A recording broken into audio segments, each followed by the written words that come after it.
Shelby, the first time I ever heard hip hop, I think it was ever go to a friend's house to eat and the food just ain't no good. Have you ever went over a friend's house to eat and the food just ain't no good?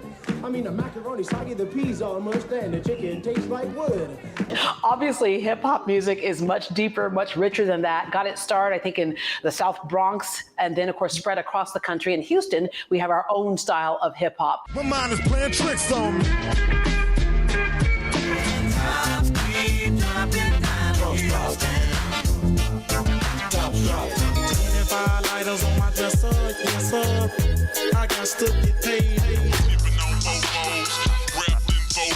Pull up in the driveway, leaning and I'm sitting sideways.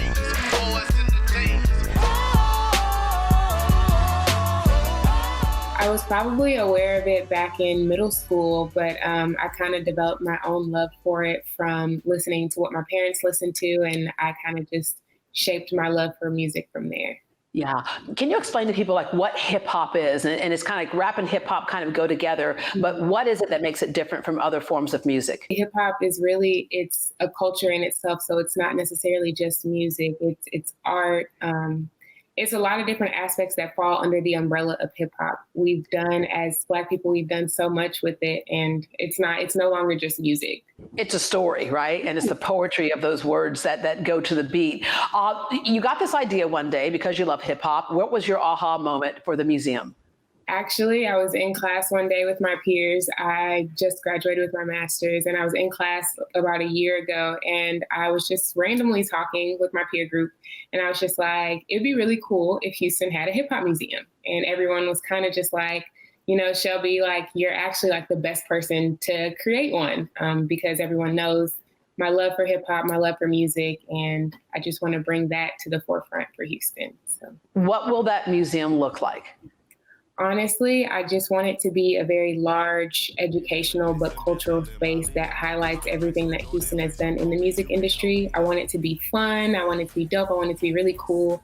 But at the same time, I also want it to be really educational because I want to be able to preserve that legacy, because I know as we grow older, there's a lot of people that still don't know what Houston has done in the industry, and I just want to highlight that. As you look for venues and look to fundraise, if somebody is willing to give, but you have to convince them, what would you say to them as to the importance of starting a museum like this and having it located here in Houston? As for museums overall, I think it's important that we have these cultural spaces, but also just as a Black woman, I think it's integral that me as a Black woman be able to tell the stories of what's happened in hip hop here in Houston. I think who better to tell our stories than us? And that's kind of my take on it. That's my approach to everything, that as a Black woman, I just want to be able to not only showcase my love for hip hop, but be able to tell stories as well. Yeah. Who are the groups you'd like to highlight who are from Houston? Overall, I know everyone, of course, knows like DJ Screw and UGK, but I also want to be able to highlight Street Military and South Park Coalition, because there's so many stories that people don't know, and there's so many things that fall through the cracks, and I just want to be able to bring everything to the forefront. Yeah, and as we know, with hip hop and rap, sometimes people associate negative connotations with it, but we have people like Trey the Truth, who does so many good things in this community. We have Bun B, who's a professor at Rice, who also teaches people the importance of this music and how it came from the people, by the people, as you said, and it also tells a story. Right, exactly. And there's so many people who have done so many great things for the city of Houston. And honestly, when you really think about it, a lot of these people still live in Houston or live in the area at least. So that just goes to show how committed they are to the city. Yeah, Little Kiki, all of them. Paul Wall.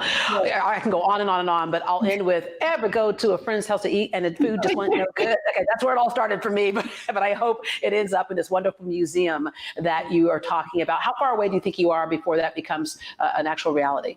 I'm honestly praying on just a year. I know we got a little pushback with things because of COVID-19, but it still ended up being a blessing in disguise because we're still able to do a lot of cool things in the meantime. So I still want to be able to provide things for the community. So that's kind of why we're doing like little pop-up shops here and there. So people still know that this is something that's going to happen.